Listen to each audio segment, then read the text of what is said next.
Geraint Thomas wins Tour de France 2018 and toasts victory with glass of champagne on way to finish line.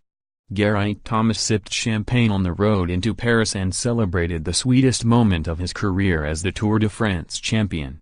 Cycling's Prince of Wales hoisted the Red Dragon standard and was serenaded with Land of My Fathers by thousands of compatriots from his homeland when he completed Britain's sixth yellow jersey triumph in 7 years.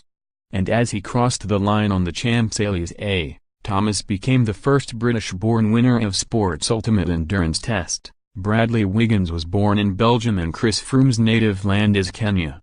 Maybe it'll sink in when I'm 70, sitting in the corner of a pub telling an 18-year-old what I used to be, Thomas said after crossing the line. Team Sky's domination of the race since 2012 is an astonishing feat for a nation who might as well have ridden the first 98 tours on penny farthings or Raleigh choppers.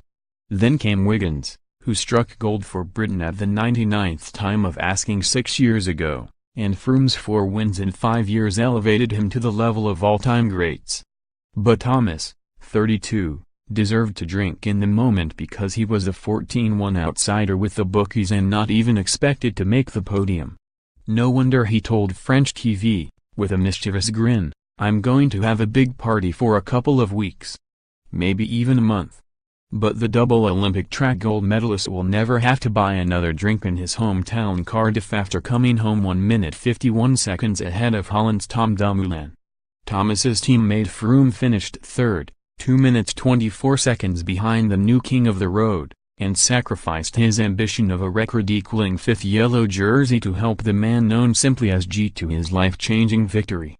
Froome's record in this race since 2012 now reads second, first, crashed out, first, and third, and he can be satisfied with his podium finish set against the backdrop of vicious crowd abuse, including punches, spitting and even being knocked off his bike by a gendarme. But the baton passed to Thomas as Team Sky's leader when the Welshman churned out back-to-back mountain stage wins in the Alps.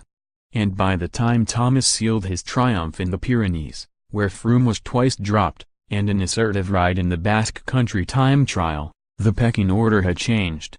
Thomas had maintained the party line that Froome is our leader, but Bluff the Magic Dragon wasn't fooling anyone. He said, "The real defining moment was when Froome had his bad day, but at the same time I was always allowed my freedom. It wasn't like I had to work for him as a domestique. Obviously the guys were riding with Froome and I just stayed with them.